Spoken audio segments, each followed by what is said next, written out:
Vamos a ponerle un nombre a la chica del primer relato. Ella es familia nocturna y le vamos a llamar Fiona. Fiona, que en esta historia no tiene un Shrek, resulta que tiene una abuela y tuvo un abuelo, que era una pareja que se quería mucho, mucho, mucho, mucho. Una pareja que era muy amorosa, muy cercana con sus hijos, o sea, entre ellos la mamá de nuestra suscriptora, y junto con sus hermanos, ellos tenían como una unión familiar muy fuerte. Ahora, la abuela con la nieta tienen una unión también muy, muy fuerte, y de repente, después de mucho tiempo, le contó una historia que está muy macabra, pero hay algo importante. Fiona tiene algo y me dice así: narrador, quiero que sepas que yo creo en lo paranormal, pero de una manera profunda, y en mi experiencia es porque he vivido muchas cosas muy oscuras, porque mi abuela es dueña de una casa que está absolutamente embrujada. Esa casa, si existe alguna puerta al infierno, está dentro de esa casa de mi abuela. Resulta que cuando la abuela y el abuelo eran jóvenes y estaban a punto de casarse, iniciaron un negocio bastante extraño, porque te estoy hablando de esto de allá por 1960 más o menos. Y el negocio era muy extraño porque el abuelo era sastre, en ese momento no le iba tan bien, y poco a poco fue agarrando renombre porque se transformó como en un experto en hacer vestidos de novia.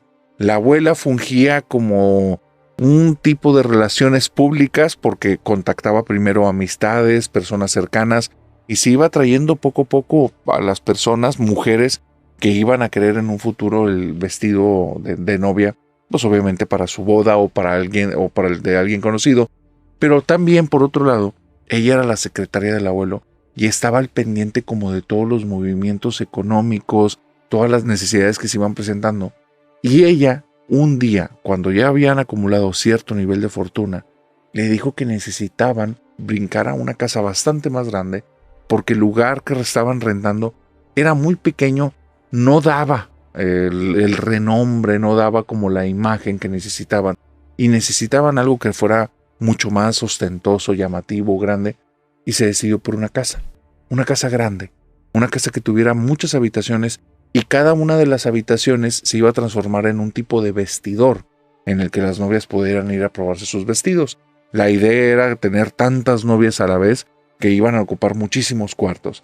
Te vuelvo a decir, fue una persona que fue ganando renombre, iba haciendo mucho dinero, empezaba a ser muy conocido y traía una cantidad de trabajo tremenda. Cuando la abuela está en la búsqueda de la casa, se topa con una en especial que no puede creerlo. Es una casa bastante antigua, que está en una zona, digamos, de colonias como cerradas, de esas que tienen una barda perimetral, que solo los residentes pueden entrar, hay un guardia de seguridad que da la entrada. Entonces es una zona, digamos, muy privilegiada. El tema es que todas las casas de ahí tienen ciertas construcciones que aun cuando no son tan parecidas, sí se parecen, sí tienen ciertas como cuestiones familiares, excepto esa casa que ella vio. Un anuncio del periódico, tal vez alguna persona se la recomendó, no lo recuerda, pero cuando llegó a esa casa quedó maravillada. Primero, el costo iba exactamente en el presupuesto. Vamos a ponerte una cantidad, 1,000 pesos. El tema es que con 1,000 pesos ya iba buscando cierto tipo de casas, y esta casa, por el puro terreno, era casi el doble. No podía creerlo, era una ganga. La casa sí le hacía falta ahí una manita de gato, sí le hacía falta que le repararan algunas cosas, se veía a primera vista, pero había algo extraño. Esa casa desentonaba de todo el barrio. Te vuelvo a decir, una zona exclusiva, una zona con barda, y esa es una casa extraña, muchísimo más grande. Inclusive, si hubiera prestado atención, se hubiera dado cuenta que el terreno daba a entender que el resto de las casas no querían estar cerca de esa. Sin embargo, en ese momento lo vio como un excedente de terreno, algo que le convenía. La casa le encantó, entró, sí no estaba en tan buenas condiciones, aparte, muy muy extraño, todas las casas de piedra, el interior de esta casa de madera, los pisos rechinaban, hacían bastantes sonidos de crujidos, se veía que había que cambiar varias cosas, pero en relación al costo de la casa, eso en ese momento iba a ser bastante más barato. Valía la pena. La imagen era algo totalmente atípico. Se imaginó a las novias entrando y quedando maravilladas porque entrando iba a cambiar cierta zona de la pared, iba a poner unos espejos alargados para que cuando llegaran se vieran a sí mismas, Y cuando estuvieran con su vestido, las iba a volver a traer para que se vieran ahora en esa transformación, como un antes y un después. Se imaginó la sala, que estaba aquí prácticamente en ruinas, las paredes bastante desgastadas porque tenían tapices, y se imaginó todo cambiado. Paredes blancas, unos tapices muy llamativos con unas decoraciones de color dorado, cositas muy bonitas y un candelabro que iba a ser como de un cuento de princesas. Y ella se imaginó a una de las novias que tomaba su vestido, se lo ponía encima y comenzaba a bailar como si estuviera haciendo el vals con su futuro esposo. Y esas imágenes que ella comenzó a fabricar en su cabeza hicieron no solo que quisiera el lugar, sino que lo deseara, que lo necesitara. Cuando llegó con su esposo, las cosas eran claras. Vamos a comprar esa casa sí o sí. Y el hombre le decía, oye, bueno, pero las reparaciones, el tiempo, vale la pena. Entiende, vale la pena. La casa tenía vida propia, te lo digo así directo, y no se hizo esperar. Hacen el trato, las personas que hacen el trato lo quieren hacer lo antes posible, se brincan muchas trancas en lugar de tener ciertas seguridades para saber si sí va a haber pagos o no. Primero van con un notario, hacen el cambio de titulares y después les van a pagar el dinero. Te voy a decir, te dije 1,000 pesos, pero es más que obvio que no costaba eso. Era un lugar muy grande. Esto no tenía mucho sentido, pero para ellos era la suerte que les estaba brillando. Cuando ellos llegan a la casa, que aún no la han pagado, se dan cuenta que los dueños que le están vendiendo ni siquiera los están buscando y ya pasaron cerca de semana y media o 2 desde que tienen las escrituras. Comienzan a hacer todos los planes, la planificación de todas las remodelaciones y desde ahí las cosas están extrañas.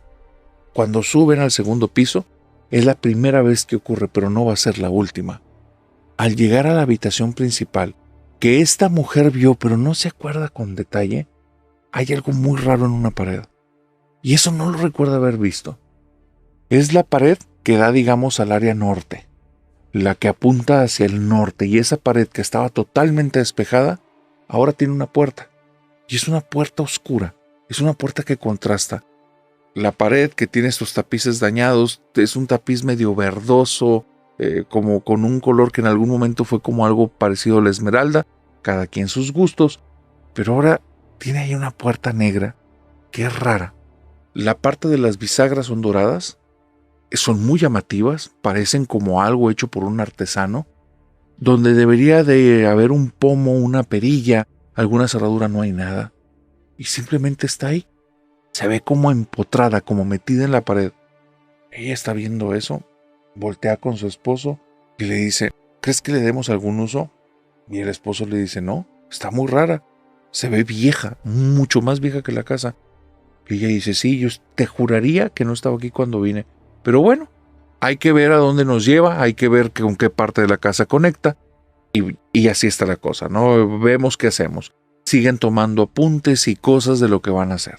Siguiente ocasión que van a empezar las remodelaciones, llegan con muchos rollos de tapices, llegan con botes y botes y botes de pegamento, también botes y botes de pintura. Ahora no son ellos dos más una cuadrilla de personas. Ya pasaron 3 semanas, nadie les está pidiendo el dinero de la casa. Ellos ya comienzan las remodelaciones y hay algo muy extraño.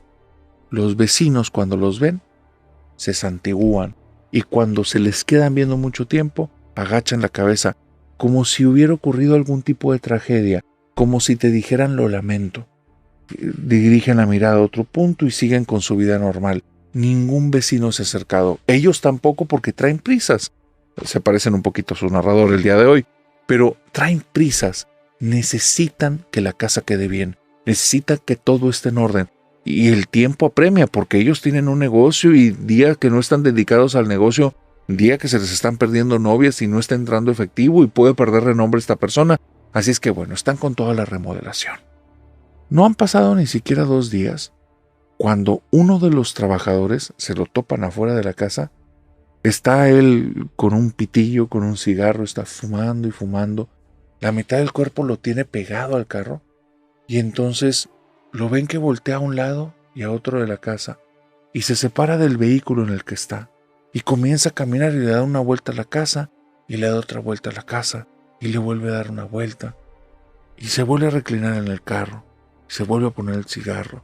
Está fumando y está viendo. Ya cuando lo ven hacer esto como 2, 3 veces, porque ellos están a unos 50, 60 metros en una plática de algún tema de los que a ellos le concernía, deciden acercarse con él para preguntarle que qué está pasando, que si está viendo algo, porque en ese momento es cuando deben de dar todas las recomendaciones. Ahí son las reparaciones y ahí es la remodelada. No después. Después sería un problema con las novias ahí. Imagínate que haya visto algo esta persona, un agujero, algo que se viera horrible o algo que desentone. Necesitan que en ese momento se los explique. Si es que se acercan con él y de forma muy amable le preguntan que qué está notando en la casa, que lo ven como curioseando por ahí y que les interesa mucho su punto de vista. Él es una persona que trabaja muy bien. Y el tipo les dice, ¿por qué hay una puerta que da al panteón? Y no entienden ellos, ¿cómo que el panteón? ¿De qué estás hablando? ¿Estás pensando otra cosa? No. Adentro de la casa hay una puerta que da al panteón. No te entendemos. A ver, explícanos. Estoy con todo el equipo, estamos trabajando en la planta baja, pero pues a mí me gusta adelantarme. Y recuerdo que me dijeron que en la segunda planta es donde estaban las cosas como más fuertes de paredes y eso, entonces fui a hacer una checada. Y cuando entré en la habitación principal, vi una puerta, estaba abierta. Y la puerta se veía muy extraña, como muy vieja, de madera, pesada, pero me dio muy mala vibra. Algo raro, no les quiero decir, no les quiero hacer ideas, pero se veía muy extraña y cuando me asomo, me doy cuenta que da a un pasillo oscuro y tiene como una escalera de caracol que va hacia abajo. No me metí, nada más me asomé. Y la escalera de caracol que desciende se veía abajo como iluminada por luz de velas. Salí de la habitación, vine abajo y cuando estaba con los muchachos me di cuenta que estaba muy inquieto. El pasillo estaba muy oscuro, ese apéndice de la casa se ve extraño, así es que quise venir afuera para ver pues, dónde estaba. La puerta da al panteón, la escalera da al panteón, pero aquí afuera no hay nada. No hay nada, no hay ninguna escalera, no hay ninguna puerta. Hay algo dentro de la casa. ¿Por qué la puerta da al panteón? ¿Por qué está así? Y ellos no entienden bien de lo que está hablando este hombre. Entran a la casa, suben al segundo piso para ver la mentada escalera y se llevan una sorpresa. La pared del cuarto está retapizada toda en color blanco, parte de las cosas que ellos llevaban de estos tapices, y ahí ya no está la puerta visible. Se les hace muy extraño, bajan y ven que este tipo está sentado en el piso y está diciendo, ¿por qué la puerta da al panteón? ¿Por qué la puerta da al panteón? Y cuando intentan hablar con él ya no lo sacan de ahí del trance. El tipo está ido totalmente y repite lo mismo. Es tan grave el problema que la cuadrilla, que son amigos de él, que son gente que lo conoce, lo tienen que subir a un auto. El tipo parece que ya no se da cuenta de nada y se lo llevan de la casa. Nunca regresó. La cuadrilla sí regresa a trabajar. Creen que algo, o bebió alguna sustancia, o simplemente algo le pasó en la cabeza, pero el tipo nunca regresó a ser el mismo. Repetía una y otra vez, ¿por qué la puerta da al panteón? ¿Por qué la puerta da al panteón? ¿Por qué la puerta da al panteón? Y se quedó ahí, atorado en el tiempo. Ellos creían que había algún tipo de broma o que alguno de ellos de la cuadrilla se adelantó y fueron los que pusieron los tapices porque ya no estaba la puerta ni nada de eso. En fin, ellos tenían que estar enfocados en las remodelaciones de la casa, no en otras cosas. Así es que, bueno, empezaron a llevar las cosas de manera más acelerada, consiguieron otro maestro de obra. Este maestro empezó a mover las cosas entre pintores, no arquitectos, más bien como albañiles o puntos intermedios. Estaban haciendo las modificaciones y de repente en 2 meses la casa estaba lista. Los dueños anteriores jamás se acercaron, nunca fueron con ellos, jamás les preguntaron nada. Pero como estas personas son personas honradas, lo único que hicieron es algo que se le conoce como jinetear el dinero. Extendieron el plazo del pago un poco más, un par de semanas, un par de meses. En algún punto antes de terminar las remodelaciones, ellos fueron a depositar cierta cantidad al banco, quedó un pendiente ahí, unos meses después depositaron el resto, pero jamás supieron nada de la familia no se acercó, nadie vino a reclamarles nunca nada y fue extraño. Te cuento todo esto por diferentes motivos. Ellos tenían que estar ocupados de todas las cuestiones de remodelación, te digo, iba en relación a un negocio. Ya habían tenido que rentar un local nada más por 6 meses porque las remodelaciones continuaban y continuaban. Pequeños detalles también. Detalles que había ya rumores entre los trabajadores sobre niños en la parte de abajo de la casa. Niños que estaban caminando por ahí. Los trabajadores al principio creían que eran los hijos de esta pareja, pero en ese momento no había niños. La señora estaba embarazada, pero no había niños. Cuando les contaban eso, los abuelos de nuestra suscriptora creían que era algún hijo de algún vecino. Y ya. Cuando abrieron el negocio, cuando ya estaba la casa lista, la casa no se dejó esperar. La primera de las novias que llegó, caminó por el pasillo, volteó y se vio en uno de los espejos. Y entonces la esposa del sastre le dijo, mírate y acuérdate de esta imagen, porque saliendo de aquí vas a ver en la maravillosa novia que te vas a convertir. Y la novia, muy entusiasmada, muy emocionada, voltea al espejo, se queda viendo al espejo con una cara de muy pocos amigos y voltea con ella y le dice, ¿qué clase de broma es esta? ¿Y cómo que broma? O sea, es para que te veas, para que te quedes con una buena imagen de ti. Y le dice, ve esto, ¿cómo me voy a quedar con una buena imagen?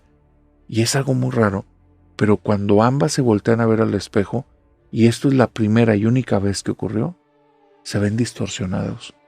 Como si el espejo fuera de estos espejos de feria que te hace más grande o más pequeño, les distorsionó el rostro y se veían espantosas. Cuando la esposa, la abuelita de nuestra suscriptora ve eso, le dice, discúlpame, no sabía que nos habían instalado esto mal. Y la muchacha queda tan molesta que se da media vuelta y se sale de ahí. Dice, ¿qué clase de broma mala es esta? Vengo aquí y me siento vulnerable, me voy a probar cosas para cómo me voy a ver el día de mi boda y me haces que me vea como un monstruo. No quiero volver a saber de ti, qué mal gusto tienen. Y se va. La abuela de nuestra suscriptora está como muy apenada. Regresa y cuando regresa está como con muchas cosas en la cabeza. ¿Cómo se nos pudo pasar este detalle? ¿Cómo pudieron haber puesto esta cosa? ¿Por qué se ve así? Y está intentando recordar si ya lo había revisado o no. Pero no lo había revisado antes y en eso voltea al espejo y ya se ve normal. Y no entiende. ¿Qué demonios pasó? Camina hacia atrás unos pasitos, se pone en la postura, en la posición donde estaba la que iba a ser su clienta. Y entonces voltea hacia allá y se ve todo normal. Toma una vela, la enciende, camina enfrente del espejo y no se ve en ningún momento ni distorsionada ella ni la llama. Es algo súper extraño. Eso no volvió a ocurrir nunca. Pero la siguiente novia que llegó a este lugar, se la llevaron a una de las habitaciones. Estando en una de las habitaciones, ella se empezó a probar el vestido y después de cerca de unos 10, 15 o 20 minutos, abre la puerta a la secretaria para preguntarle si necesita algo y ve que ella está sentada, inclinadita para abajo y voltea y le dice, ¡qué linda niña tienes! Y entonces la abuela de nuestra suscriptora voltea y le dice, ¿qué niña? Sí, tu hija se escondió aquí en el closet. La abuelita ya no le quiso hacer mención de nada. Nada más le mencionó, es muy traviesa, pero vente para acá, vamos a revisar otras cosas. Y la sacó de la habitación y luchó con todas sus fuerzas para que la novia no notara que ella se estaba poniendo cada vez más pálida, porque sentía que la sangre se le iba al piso. Ahí no había ninguna niña. Ella tenía un hijo, acababa de ser mamá hace unos meses, pero no era una niña.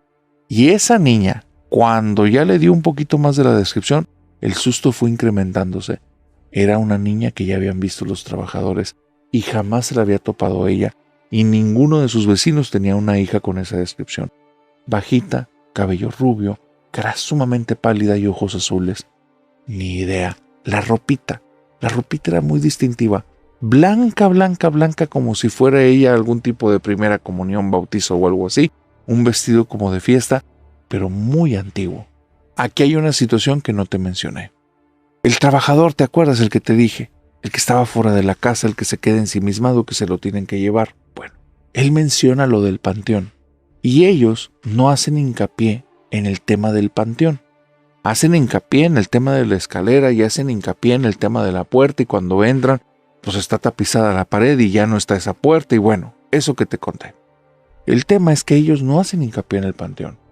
Y pasaron varios meses en los que ellos no iban a revisar toda la construcción, estaban enfocados especialmente en la parte interna. Pero hubo una de las novias que tuvo un ataque de hiperventilación.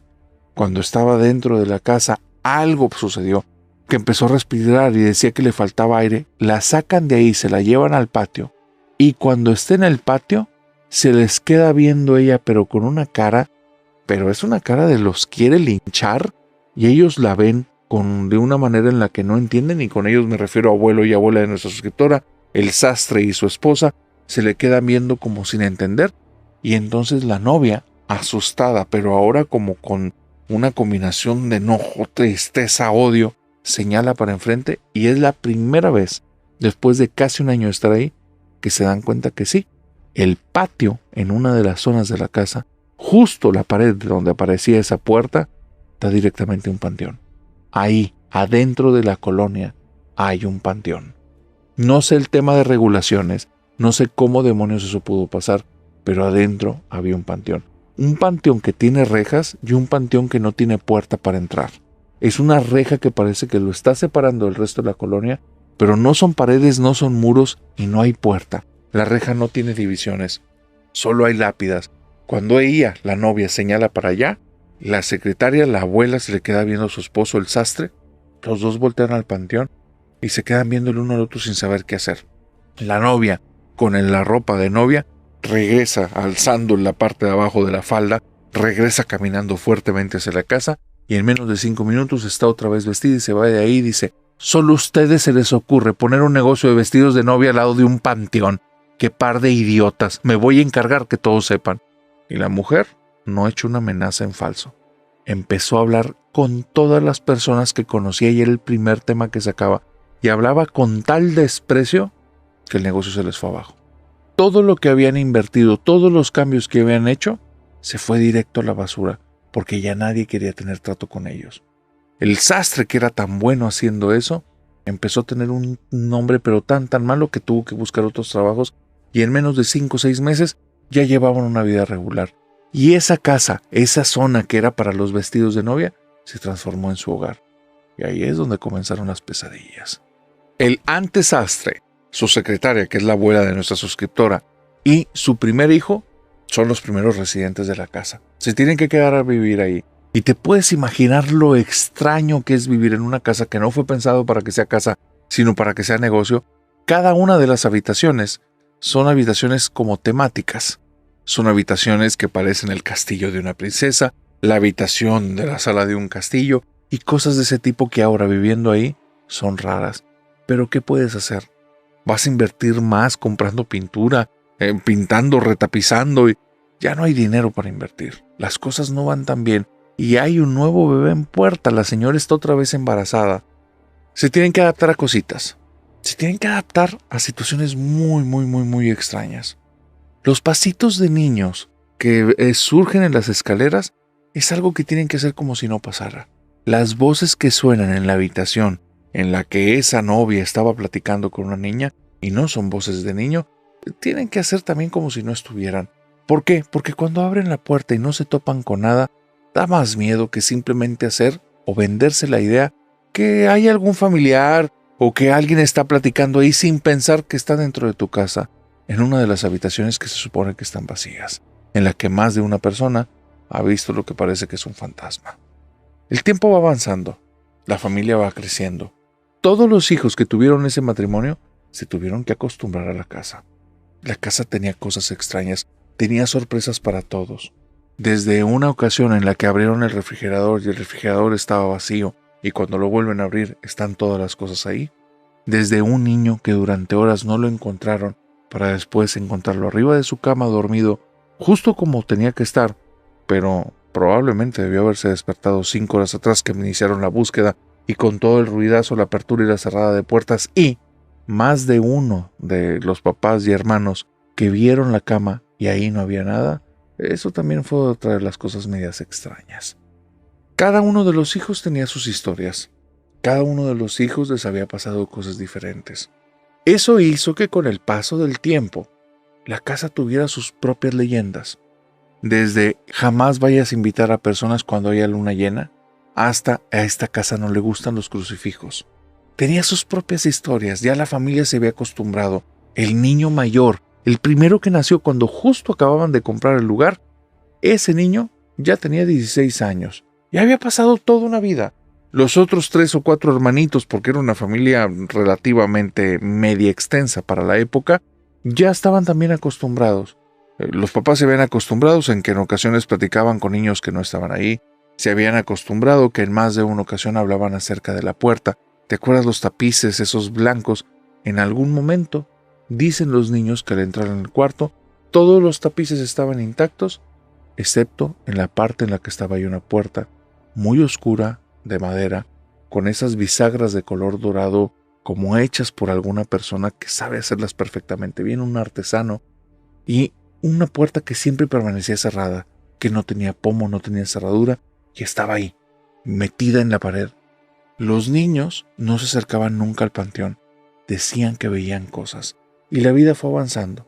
Los niños dejan de ser niños, el sastre y su esposa comienzan a ser abuelos, y bueno, la cosa va avanzando y llega un momento en el que por salud mental de todos, la casa la dejan abandonada y toda la familia, ya separada porque ya hay quienes tienen su propia familia, pero todos se van a vivir fuera. Y la casa se empieza a quedar ahí, como un poquito a la deriva.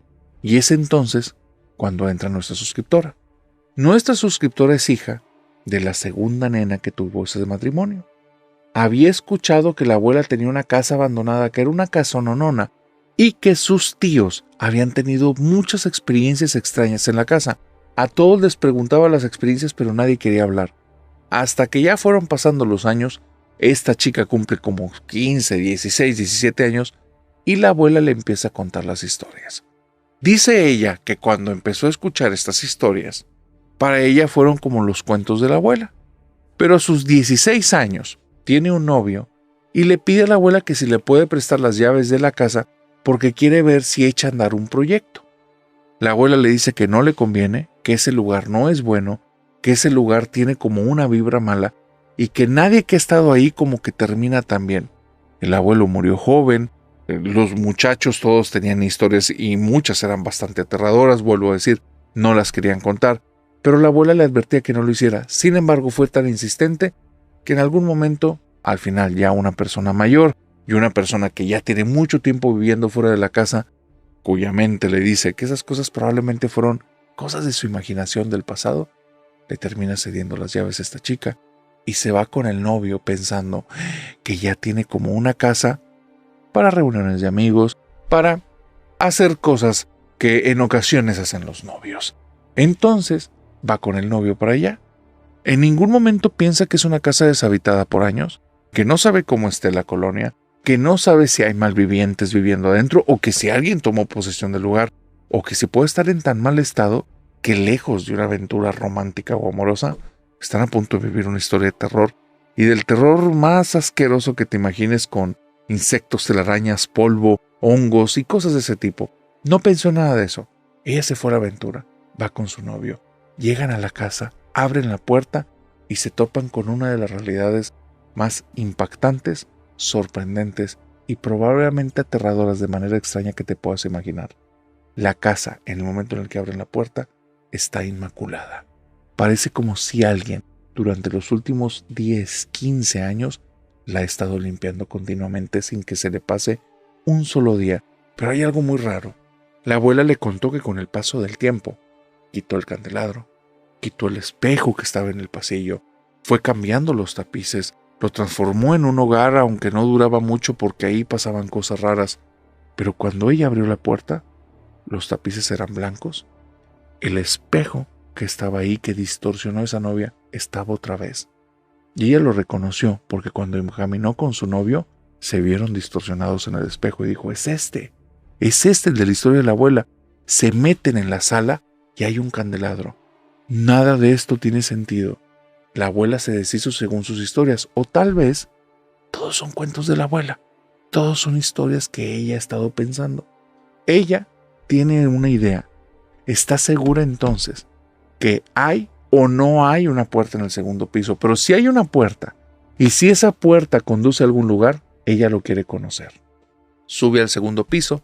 En el segundo piso entra en una habitación que las paredes tienen un tapiz de color verde esmeralda muy bonito, pero no hay ninguna puerta. Y cuando ve eso, dice, ay, eran puros inventos de la abuela. Aquí tengo que hacer un paréntesis en el que es muy importante. Si te dicen que una casa está embrujada, no importa si crees o no crees, pero toma precauciones. No sabemos la naturaleza de las cosas que pasen, pero algo sí te puedo decir. Ya sea por un influjo maléfico o ya sea por un tema más bien biológico orgánico, este tipo de casas puede entrar a tu cerebro como la humedad. Sin que te des cuenta, de repente, ya está dentro posicionado y tomando el control de tus ideas, porque esta chica no se estaba dando cuenta que ya estaba actuando de manera automática. Cuando ella sube al segundo piso y ve esa habitación donde no está la puerta, se decepciona, no toma en cuenta cosas. El tapiz, de repente, ya no está tan brilloso como hace segundos. El lugar no se supone que debería de tener ese tapiz. ¿Quién ha estado limpiando la casa? ¿Quién la reconstruyó? ¿Quién volvió a poner las cosas de cuando era el negocio de novias? Y en eso, cuando está en ese lugar, sin preguntarse nada de lo que te estoy diciendo, ella se da la vuelta, voltea a la puerta y ve a una niña que va con un vestido blanco y va caminando hacia el pasillo del segundo piso.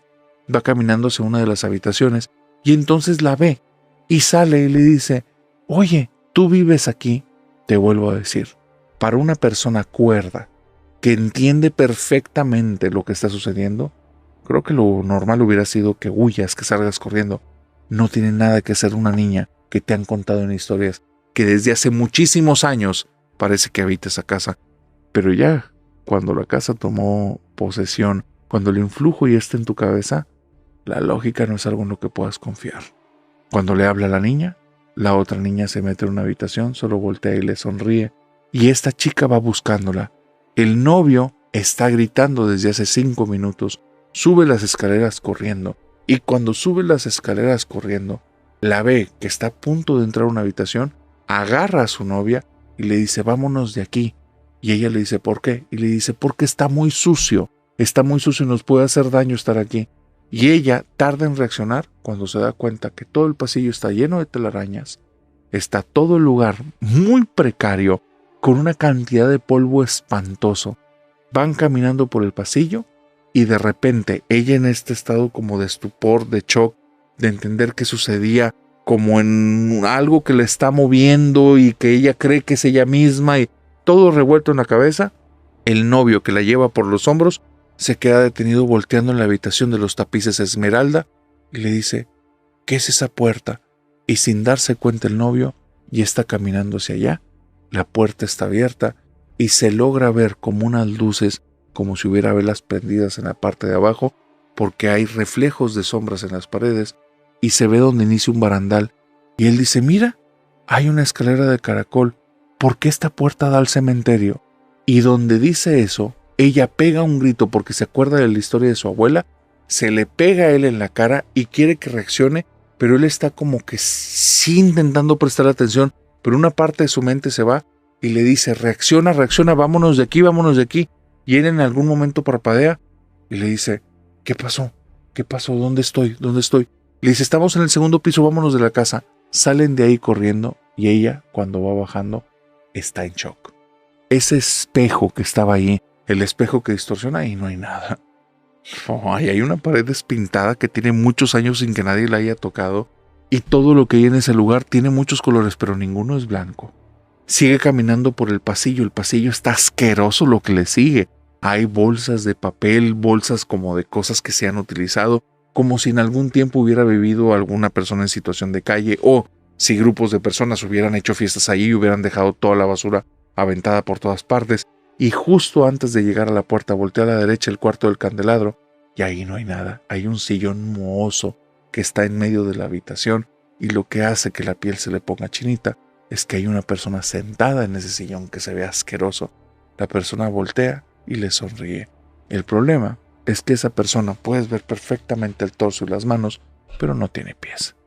Esta chica sale corriendo de la casa. Cuando sale, cierra la puerta, regresa, le entrega las llaves a la abuela y le dice: ya te entendí, abuela, no debió haber ido a ese lugar.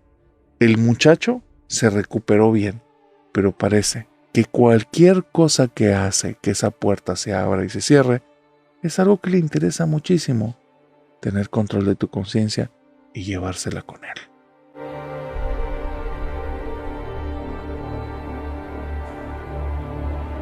A Betty no se le da la medicina, y no es porque sea una mala estudiante, al contrario, es una persona muy aplicada, pero vivió algo tan extravagante, tan extraño y tan aterrador en la facultad, que un día decidió que se iba a ir y nunca iba a regresar. Y aquí te voy a contar qué fue lo que vivió. Betty acababa de entrar a la facultad de medicina y me dice: narrador, La facultad en la que yo estudié, porque estudié ni siquiera un semestre completo, es una facultad que es muy extraña. Tiene un área, o en ese tiempo la tenía, que era el área antigua de la facultad, que era un edificio grande de 3 pisos con una buena cantidad de salones, y tenía el área nueva. Todas las clases, todo, era en el área nueva de la facultad. Y el área vieja se tenía totalmente descuidada. Era un lugar abandonado, un lugar muy gris, tanto por la pintura pero también como por la vibra. Ahí había escritorios antiguos, bancas viejas, cosas de ese tipo, que desde afuera, porque había cristales, lograbas ver que había uno de los salones que estaba pero atiborrado de escritorios. Pero atiborrado, te digo, como si los hubieran aventado y estaban uno arriba del otro, porque los vidrios que tienen por arriba las paredes para cada uno de los salones de las aulas estaba también cubierto de escritorios y de sillas y de bancos, y se veía pero algo horrible, un caos. Siempre me pregunté desde el primer día que vi eso, ¿cómo demonios lograron hacer eso? Porque hasta la puerta se veía llena. ¿Cómo lograron hacer ese caos? No sé. ¿Por dónde metieron esas cosas? No sé. El lugar tenía su vibra, era una vibra no tan agradable, como algo, un lugar abandonado, como si al mismo tiempo te observara. Pero, narrador, aunque yo iba apenas empezando, yo ya tenía mente científica. ¿Qué leyendas, qué fantasmas, qué monstruos y demonios? Esas son creencias de gente ignorante. Eso era lo que yo creía en ese tiempo. Cuando yo llego a la facultad, veo ese edificio y te digo que se sentía que te observaba y eso, yo decía, pamplinas, es nada más la sensación de abandono, el lugar que se ve muy imponente y que se sabe que no hay nadie, o nada, que en una de esas haya alguna persona que se metió, alguno de los estudiantes a, no sé, estudiar, buscar un espacio, echarse algún tipo de cigarro o estar ahí con alguien, y ya, porque el lugar sí se ve abandonado, pero la puerta siempre está abierta. Entonces, bueno, daba esa sensación, no tenía mayor importancia. Llego a estudiar al lugar y me doy cuenta que era un ambiente bastante competitivo pero malsano. Desde el principio me doy cuenta que hay compañeros y compañeras que están dispuestas a todos, están tratando mal a los demás, se meten mucho con ellos para hacer como que mentalmente no estén al 100 y ellos destacarse en calificaciones, en participaciones y que los otros se vean como sus achichincles. Un ambiente sumamente desagradable. A mí no me gusta, no era mi estilo. Para mí tenía que haber una competencia leal. Habíamos que los dos estudiar y el que sacara mejores calificaciones, pues bueno, ahí está. El que aprendiera mejor las cosas, ya está. Pero estarle metiendo el pie al otro para que no avance en la carrera se me hacía muy bajo. Pero era parte de lo que muchos de los estudiantes de ahí traían. Y yo no sé si era heredado de otros porque me decían que conforme iba avanzando se ponía peor. Los maestros también tenían un carácter tremendamente pesado, gritones, muy duros con nosotros. Era un ambiente de mucha competitividad, mucho estrés. Y yo te estoy hablando desde el momento 1 que pisabas la facultad. Cuando tomo el curso propedéutico, ya se vive un ambiente de mucha tensión, por eso veo todo lo que hacen. Y cuando inicio el semestre, prácticamente se hace una carrera de supervivencia contra los compañeros. Llegó un momento en el que yo me deprimí un poquito. No tenía amigos, no me llevaba con nadie. Como me había ido muy bien en el propedéutico, varios maestros hablaban bien de mí. Ya varios me tenían ahí en la mira y apenas tenían oportunidad me metían el pie, no literalmente, sino que me hacían quedar mal con los maestros, se metían conmigo, me desaparecían libretas donde yo llevaba las tareas, iban y hablaban mal de mí con profesores. Horrible, un ambiente muy tóxico, muy tóxico. Bueno, cuando llega la temporada de exámenes, me voy a la biblioteca a estudiar porque eran estudios pero kilométricos, te tenías que quedar horas y horas y horas y horas y horas. Y después salías a caminar tantito, regresabas y seguías. Bueno, conmigo jugaban a que en la primera que me paraba, me quitaban las cosas de mi lugar y me las escondían para que perdiera tiempo. Me desaparecían libros. En una ocasión, te digo, me desaparecieron mi libreta con apuntes. Tuve que volver a retomar mis estudios. No era justo. Y yo me iba dando cuenta de 3, 4 compañeros y compañeras que eran los que estaban metidos en eso, porque después nada más me estaban viendo como si estuvieran esperando que me pusiera a buscar, gritar o algo. Pero yo no iba a caer en su juego. Cuando caímos en la época de exámenes y me hicieron esas cosas, dije no me voy a ir por ahí. Un día decido que ya no voy a ir a la biblioteca y me voy al edificio abandonado. En el edificio abandonado ni quien me moleste ni quien se meta. Muchos de ellos están contando historias de que ahí dan miedo, que ahí asustan. Puras chingaderas, narrador. A mí me importa sacar mi facultad y ser la mejor doctora que va a haber, aunque sea desde el primer semestre, todo cuenta. Es conocimiento, es bueno aprender las cosas bien. Así es que al demonio. Si ellos los que quieren es estar en esa carrera ridícula y en ese meterse el pie, esos son juegos de niños. A mí no me interesa. Pues me fui al edificio. Me subo al piso del medio, porque te digo, son 3 pisos, me voy al segundo. Y cuando voy caminando, voy buscando puertas que estén abiertas. Voy al segundo porque en el primero todas estaban cerradas. En el segundo es donde se ve ese salón que está todo lleno de bancos. Y ese salón es el del medio. No está abierto, pero llego al tercero. Y en el tercer salón logro abrir la puerta y está bien raro el salón. Hay un banco que da de frente a donde antes estaba el pizarrón, pero ahí enfrente del pizarrón hay un montón de bancos pupitres, estos bancos que eran de madera que tenían como una paleta para que pusieras ahí arriba tus libretas, tus apuntes, lo que fuese, y todos están como amontonados haciendo un tipo de montaña. Son bancos viejísimos, pero al centro del salón o justo a la altura para que tú lo puedas ver desde la puerta, hay uno en medio que apunta para allá. Alguien vino a estudiar, alguien de seguro sacó un banco de ahí y lo puso acá, pero es raro porque el banco es de color azul y todos los que están enfrente son del color de la madera, un color cafecito, otros que se ven como ya medios mozos, medios feos y más oscuritos y así, pero feo, ¿no? Pero bueno, pues está la montaña, yo me voy a sentar ahí y ya, me voy a poner a estudiar las horas que se necesiten. Dejo un ladrillo que conseguí en los mismos pasillos, uno que estaba medio suelto de una pared, lo pongo para que atranque la puerta por dentro y me pongo a estudiar. No sé cuánto tiempo pasó, estoy muy metida en mi estudio, estoy dándole vueltas a todo y de repente escucho que alguien viene corriendo por el pasillo y dije, no, a mí no me van a asustar, así es que agarro mi mochila, me la pongo enfrente porque si alguien viene corriendo puede topar conmigo, salgo caminando un poquito rápido y entonces me paro enfrente del pasillo para que vean que a mí no me van a dar miedo porque ese era uno de estos hijos de la fregada que no han parado de molestarme y escucho los pasos, escucho la corrida y escucho que vienen para acá, entonces salgo así con los ojos un poquito cerrados y los abro y no hay nada en el pasillo, pero escucho que me pasan a un lado y siento vientecito y digo, ¿qué es eso? Probablemente abrieron una puerta rápido y yo estoy confundiendo, caminaron arriba y coincidió con esto. A mí no me van a asustar. Regreso, me siento en el banco, saco otra vez mi libro, estoy leyendo, mis notas de apuntes las estoy teniendo y entonces escucho que me hablan al oído y me dicen, Betty. No quiero reaccionar, narrador, pero se me puso toda la piel chinita. No reconocí la voz, pero lo escuché aquí, como si se me hubieran pegado. Entonces no quise sobrereaccionar. Con toda la piel chinita nada más volteé a un lado y le digo, ¿qué quieres? Pero ahí no hay nadie. Y me quedo como pensando ya me estoy alucinando mucho, estoy cansada de tanto estudiar, me voy a tomar unos minutos, así es que voy a descansar, voy a despejar mi cabeza, de todas maneras así no puedo estudiar porque no se me va a quedar la información. Me paro, comienzo a estirarme, volteo a la ventana que está del lado izquierdo, una ventana por la que sí entra luz, se ve el cielo muy bonito y de repente, aunque está el cielo así abierto y entra luz, se nubla, como si hubiera nubes afuera, pero no hay, entra menos luz, se ve más oscuro el salón y vuelvo a escuchar, Betty. Narrador, me sentí ahí sí, con frío en el cuerpo.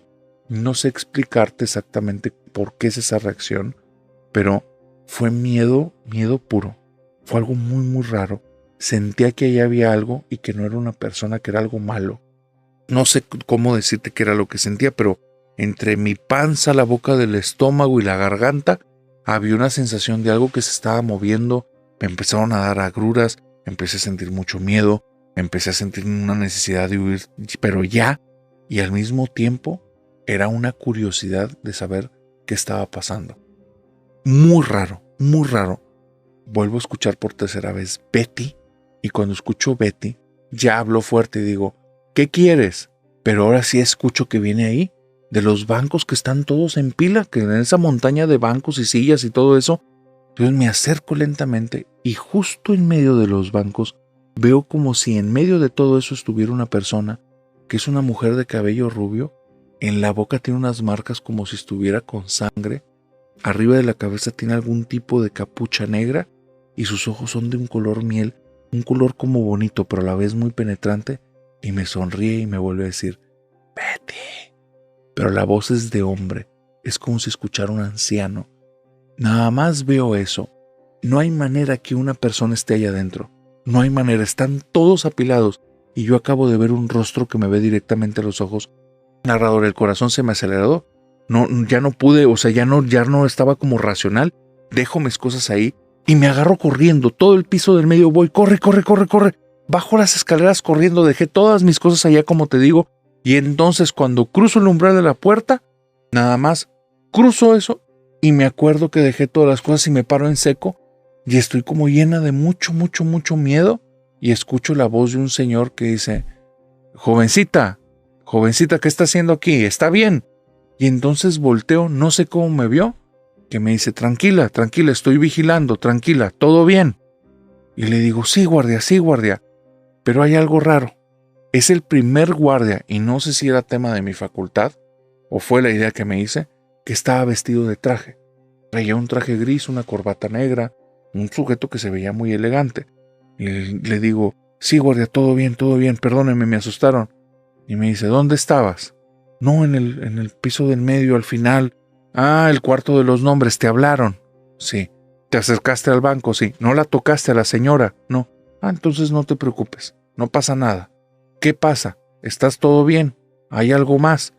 Es que dejé mis cosas. Te acompaño, vente. Te acompaño, no te van a asustar. Dice: pero tranquila, no pasa nada. ¿No la tocaste? No pasa nada, vente. Voy subiendo las escaleras, narrador. No quiero entrar a ningún lado. Y el tipo, como para tranquilizarme, me dice: mira, no vengas a este lugar está mal. Es un lugar que está mal. Aquí han pasado cosas. Dice: ¿tú ya conociste el caso de la maestra Berta? Y dice: no he escuchado nada de ninguna maestra Berta. Pues si le preguntas a los maestros te van a decir: es una maestra que acaban de jubilar. Pero no te van a decir por qué. La maestra Berta se le ocurrió venir para acá, igual, al mismo cuarto, al mismo salón que tú llegaste. Le hablaron y ella fue, sí, tocó a esa persona. No deben de tocarla, pero la gente no entiende. La gente no capta lo que le está diciendo su cuerpo. Y fue y la tocó. Y bueno, pues la maestra Berta la encontraron al final del día. Estaba ahí tirada como convulsionándose. Creían que tenía algún tipo de problema en la cabeza, hasta que le quitaron un collar que traía con un cuarzo y regresó a la normalidad, pero estaba muy asustada. La facultad para no meterse en cosas, mira, ya la jubiló. Y ya, santo remedio. Pero es porque se topó con la misma y así le fue mal, a ti no pasó nada. Espérate tantito. Dice, el vigilante camina, se mete al salón y me grita desde adentro: ya puedes pasar, está todo bien. Entro, mis cosas están como las dejé, meto las cosas en la mochila y me dice: en el cuarto de al lado hace mucho se quitó la vida un estudiante. Dice, la gente no entiende por qué, era de los primeros lugares. Muy bueno, muy bueno. Dice, llegaron y estaba colgado. Él, en una de las lámparas que había en el salón, buscó la manera y se colgó. Cuando lo encontraron, después se escuchaban rechinidos en el cuarto, decían que había personas que lo veían, y durante mucho tiempo, cuando las personas se paraban afuera, y si, especialmente si era de noche, se veían luces en el salón y una persona que estaba ahí colgada. Por eso lo taparon, le metieron todos los bancos y las sillas por una ventana, y sin narrador yo estaba impactada porque me estaba respondiendo lo que me había preguntado los días anteriores. Me está diciendo, desde el segundo piso y desde abajo, fueron aventando sillas por la ventana, lo tapizaron de pura basura, porque querían que no se viera ya nada para afuera y que nadie se escandalizara. Pero esas no son las formas de tapar estas cosas. Dice, este edificio está mal, lo tienen que tumbar, pero no entienden, se fijan en el dinero. Hubo 2 directores que se infartaron aquí. En el salón en el que tú estabas, uno entró y no se lo esperaba, y de repente se topó con esa mujer y el corazón no le aguantó. Dice, y el otro ya había entendido. Que tenía que tumbar el lugar. Y estaba a punto de hacerlo, pero dicen que pues hay cosas aquí que no quieren moverse, porque cuando ya estaba en su casa y estaban a punto de iniciar la obra, empezaron a hablar de emergencia, que le estaba pasando algo, mismas personas de la facultad tienen que ir a buscarlo, y cuando lo encontraron, el tipo estaba infartado, pero estaba tirado en medio de su sala, y por la forma en la que se veía y la posición, parecía que estaba huyendo de algo. Nunca encontraron qué cosa fue, porque no fue una persona lo que le hizo daño. Pero mira, a ti no te pasó nada. Ten mucho cuidado, no vuelvas para acá. Este lugar tienen que tumbarlo, pero no entienden. La chica, la que me cuenta la historia, dice, me bajé, me fui caminando, iba temblando. Mi cabeza mira todas las cosas que me había aprendido y yo ya no me acordaba de nada. Tenía mucho miedo. Quería ir a la subdirección para dar mi baja o para suspender porque no iba a presentar ese examen. No sabía qué iba a hacer. Cuando voy entrando a la subdirección, abro puerta y entonces veo una pared que está llena de cuadros con fotografías. Y de repente veo una en la que se me hace súper extraño, pero es un tipo que yo ya vi y estoy haciendo memoria y caigo en cuenta. Es el guardia, el vigilante. Ahí está en uno de los cuadros y dice 1984 y 1988. Director Jesús Salazar Almaguer. Cuando veo eso, les pregunto, oigan, ¿él fue director de la facultad? Sí, cómo no, gran director, un tipazo. ¿Y por qué trabaja de guardia? No, hombre, ¿cómo que trabaja de guardia? No, si él terminó el periodo antes de tiempo, falleció en la sala antigua, se nos infartó, parece que algo le dio un susto o algo así, y pues al pobrecito no lo pudimos sacar de ahí.